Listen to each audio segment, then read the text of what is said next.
before we part with the audience. People who follow this show love books, and I'm going to ask you to share a couple of books. But before that, I brought, as usual, 3 books of mine. The one that the first one is by Anthony Robbins, Awaken the Giant Within. Take immediate control of your mental, emotional, physical, and financial destiny. This is a great book.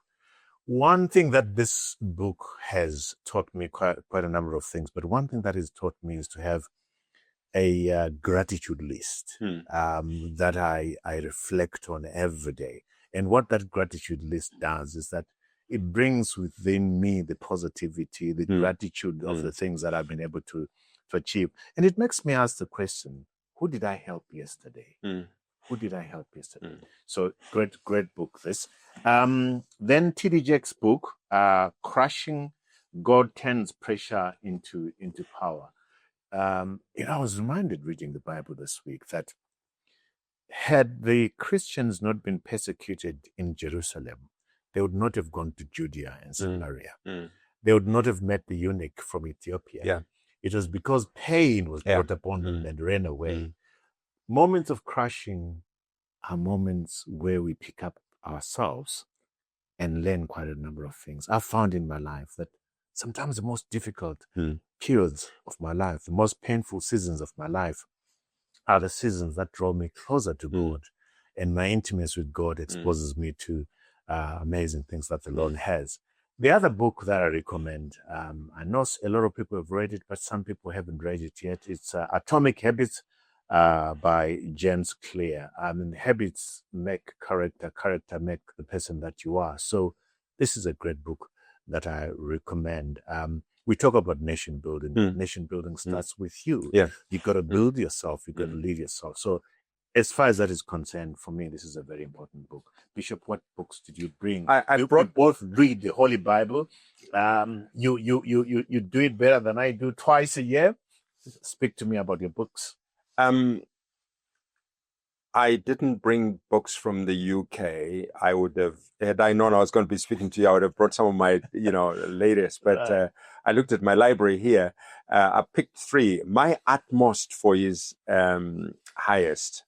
Oswald Chambers is a spiritual, gem. It's devotions, 365, devotions that remind, us of the importance of, being connected with God on a daily basis. Attitudes and, it just sorts you out. So the book is My Utmost for His Highest by Oswald Chambers. There you go. The second book that I brought is Be the Leader You Were Meant to Be, Growing into the Leader God Called You to Be. This is a guy called Leroy Ames.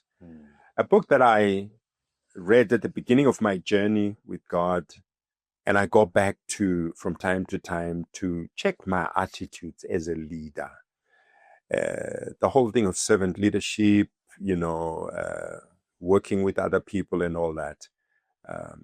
Very, very, I find that very useful in terms of keeping. Yeah. Be the Leader You Were Meant to Be by Leroy Ames. Yeah.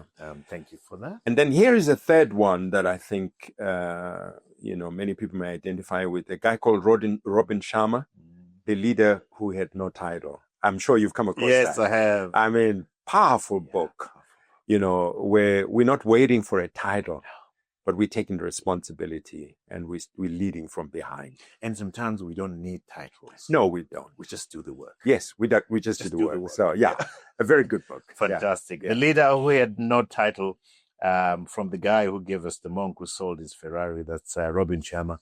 Great book that I think a lot of people have read. Reading is very important. Amen. But much more importantly, reading the Bible.